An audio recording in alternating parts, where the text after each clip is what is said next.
Hello అందరికీ, welcome to my channel. Ship దిగేసిన తర్వాత హోటల్కి వెళ్ళాలని చూస్తే 200 మీటర్సే చూపిస్తుంది, కానీ మనం వెళ్ళాలంటే మాత్రం 5 కిలోమీటర్స్ ఉంది. అదేంటి అనుకుంటున్నారు కదా? ఎందుకంటే రివర్కి ఒక సైడ్ మనం దిగాము, ఇంకొక సైడ్ హోటల్ ఉంది. ఇక్కడ నాకు గుర్తొచ్చిన సినిమా డైలాగ్ ఏంటంటే, ఇక్కడ నుంచి అక్కడికి వెళ్ళాలంటే అంత దూరం ట్రావెల్ చేయాలా అండి అని గుర్తొచ్చింది. ఇక తెలియని రూట్ జాగ్రత్తగా మ్యాప్ పెట్టుకొని వస్తుంటే ముందు కారు వాళ్ళు సడన్గా సిగ్నల్ వేసి స్ట్రైట్గా వెళ్ళారు.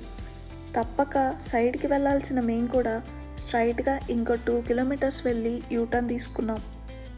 అలా 10 మినిట్స్ వెళ్ళాల్సిన జర్నీ 20 మినిట్స్ అయింది.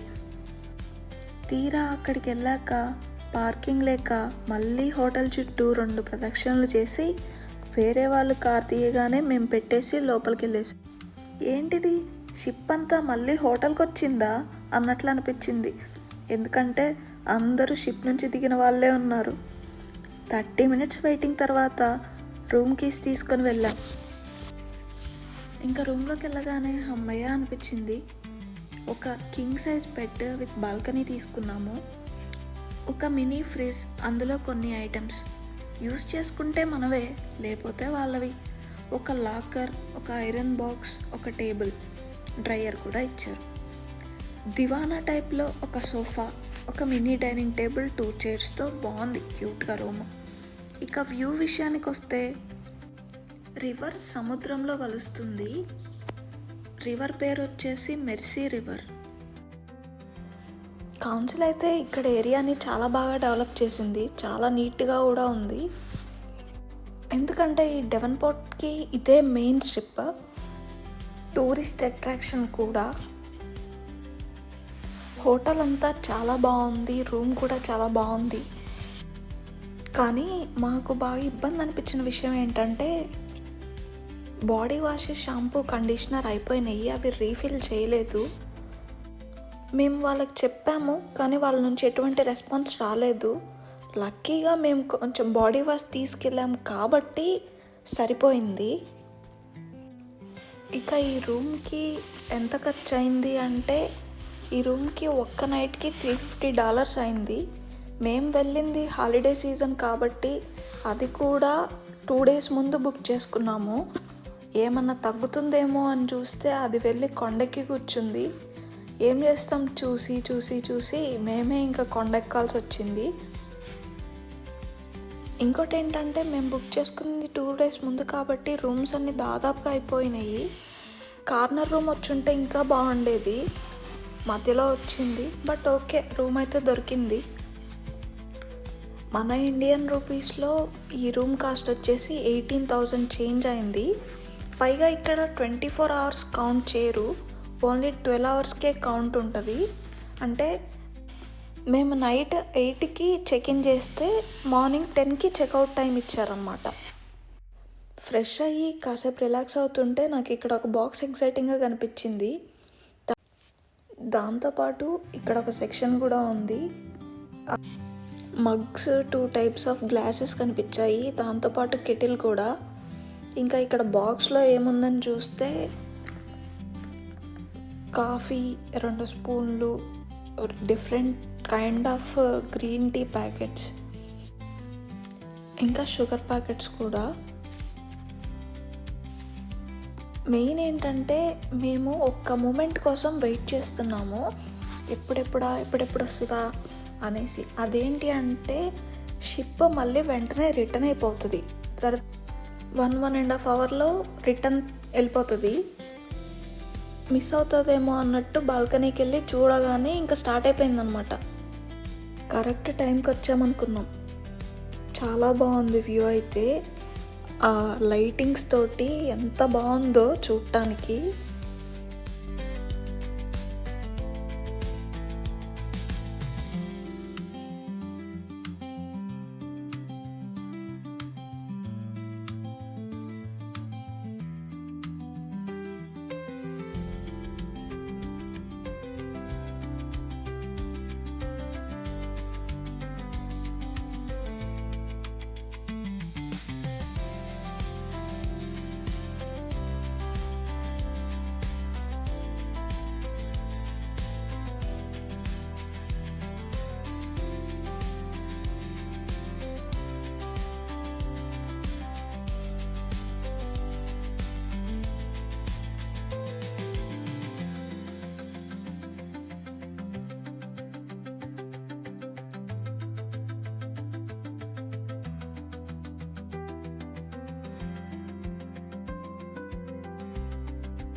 నైట్ టైం లైటింగ్లో భలేగా అనిపించింది. రివర్ నుంచి సముద్రంలోకి అలా వెళ్తూ ఉంటే ఒక చక్కని వ్యూ కదా, నాకైతే ఆహా అనిపించింది.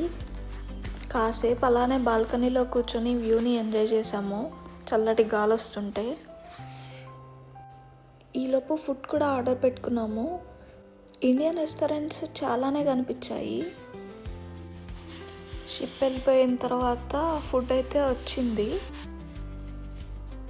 ఫోన్లో ఛార్జింగ్ అయిపోవడం వల్ల నేను వీడియో అయితే తీయలేదు. కానీ ఫుడ్ విషయానికి వస్తే మాత్రం అంత వరస్ట్ ఫుడ్ నేను ఎక్కడ తినలేదు, అంత దారుణంగా ఉంది. 2 బిర్యానీస్ ఇంకా ఒక స్టార్టర్ అయితే పెట్టాము, 3 కూడా అస్సలు బాగాలేదు. చికెన్ దమ్ బిర్యానీ అయితే దాన్ని అలా అనడం బదులు ధనియాలతో చేసిన బిర్యానీ అంటాం బెటర్. నిజంగా ఎన్ని ధనియాలు ఉన్నాయంటే రైస్ కంటే ధనియాలే ఎక్కువ వచ్చినాయి, అంత వరస్ట్ ఉంది. ఆర్డర్ చేసిన 3 స్టార్టర్ ఒకటే కొంచెం బెటర్ అనిపించి అదే కొంచెం తిన్నాము, మిగతా అంతా పడేసాము. దాని వాల్యూ అక్షరాల $67, అంటే $3,600. హాహా. కానీ ట్రిప్కి వచ్చినప్పుడు ఇంక అవన్నీ చూసుకోకూడదు కాబట్టి ఇంకా లైట్, ఈసారికి ఇలా కానిచ్చేద్దాం అలా అనుకోవటం ఇక తప్పదు. అప్పటికే బాగా లేట్ అయిపోయింది, ఇంకా నిద్రపోయాము. మార్నింగ్ లేచేసరికి 8 అయింది టైము. ఇంకా కాసేపు బాల్కనీలోకి వెళ్ళి వ్యూని ఎంజాయ్ చేసి ఫ్రెష్ అయ్యి రెడీ అయ్యి ఇక చెక్అవుట్ చేసి కిందికి వెళ్ళాము. కీస్ అయితే హ్యాండ్ ఓవర్ చేసి బ్రేక్ఫాస్ట్ అయితే చేసాము. బ్రేక్ఫాస్ట్లో చాలా ఐటమ్స్ అయితే పెట్టారు, అవన్నీ నేను వీడియో అయితే తీయలేదు. సెకండ్ డే మా జర్నీ వచ్చేసి క్యాపిటల్ సిటీ హోబర్ట్కి. డెవెన్పోర్ట్ నుంచి హోబర్ట్కి 3.5 అవర్స్ జర్నీ వస్తుంది. మధ్య మధ్యలో ఆక్కుంటూ వెళ్తే 4 అవర్స్ అనుకుందాం. హోబర్ట్కి స్టార్ట్ అయ్యే ముందే డెవెన్పోర్ట్లో ఏమైనా వ్యూ పాయింట్స్ ఉంటే చూద్దాం అనుకొని ఒక 2 వ్యూ పాయింట్స్ చూసేసి స్టార్ట్ అయిపోయాం. వ్యూ పాయింట్స్ ఏంటి, ఏం చూసాము, హోబర్ట్కి ఎంత టైంలో వెళ్ళాము, అవన్నీ నెక్స్ట్ వీడియోలో చూద్దాము.